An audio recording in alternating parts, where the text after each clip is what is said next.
ایمان سے بڑھ کر تو کچھ نہیں ہے نا ہمارے پاس. اگر ایمان ہی چلا گیا تو پھر کیا بچے گا؟ تو جن اسباب ریزنز بیان ہوئے احادیث میں کہ جن چیزوں کی وجہ سے ایمان برباد ہو سکتا ہے، ان ریزنز میں احادیث میں والدین کی نافرمانی بھی ہے. اس سے زیادہ بڑا نقصان کیا ہوگا؟ کسی کی فیکٹری میں آگ لگ جائے، اللہ نہ کرے کسی کا ایکسیڈنٹ ہو جائے، کسی کے گھر میں آگ لگ جائے، کوئی بہت بڑا نقصان ہو جائے، وہ سمجھتا ہے میری دنیا ختم ہو گئی. مگر یقین جانیں دنیا کی ساری نعمتیں چلی جائیں اور ایمان سلامت ہے نا تو وہ بندہ پھر بھی کامیاب ہے. لیکن اس کے پاس دنیا بھر کی دولت ہے اور ایمان ہی چلا گیا تو اس سے بڑا ناکام کوئی نہیں ہے. تو پلیز جن کے ماں باپ ہیں نا، ماں باپ کی خدمت کو ہلکا نہ لیں اور ماں باپ کی ذات کو بھی کوئی چھوٹی ذمہ داری نہ سمجھیں. ناراض ہو گئے نا تو رب بھی ناراض ہو جائے گا. پیارے آقا علیہ الصلوۃ والسلام نے ایک بڑی کمال کی حدیث، آقا چند جملوں میں پوری بات فرما دیتے تھے.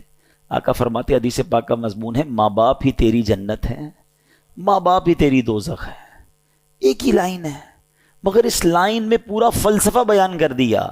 لیکن ایسے افراد ہیں جو اپنے ماں باپ کے سامنے اونچی آواز میں بات کرتے ہیں، اپنے ماں باپ کو معاذ اللہ گالیاں دیتے ہیں، یہاں تک کے بارے میں سنا کہ ماں باپ کو مارتے ہیں. کیسے لوگ ہیں؟ خدا را ان کی دعائیں لو. بڑے خوش نصیب ہیں کہ جن کے والدین حیات ہیں. آج جن کے ماں باپ نہیں ہیں نا، ان کو ملنے کے لیے اپنے ماں باپ سے قبرستان جانا پڑتا ہے.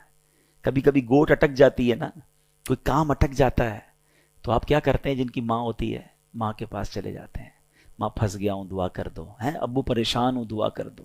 اب سوچو جس کی گوٹ اٹکے اور ماں باپ بھی نہ ہو، جس کا کام اٹک گیا ہو، ماں باپ سے کہہ بھی نہ سکتا ہو، اس کے دل پہ کیا بیتتی ہوگی؟ کاش میری ماں ہوتی تو میں دعا کرا لیتا، کاش میرا والد ہوتا میں اس کے قدموں میں بیٹھ جاتا. اب قبرستان جا کر کہنا پڑتا ہے کہ آپ تو چلے گئے دنیا سے، آپ بھی دعا کریں اور اللہ سے بھی عرض کرتے ہیں کہ مولا اب ان کے صدقے ہمارے کام بنا دے. تو خدا را انہیں راضی کر کے بھیجنا. جانا انہوں نے بھی ہے، جانا ہم نے بھی ہے، مگر خوش نصیب وہ بچے ہیں کہ جن کے ماں باپ ان سے راضی ہو کر گئے، ان سے خوش ہو کر دنیا میں گئے، ان کے دل ان سے مطمئن تھے. اس سے بڑا بد نصیب کون ہوگا کہ ماں کو راضی نہ کر سکا اور ماں دنیا سے چلی گئی، باپ کو راضی نہ کر سکا اور باپ دنیا سے چلا گیا.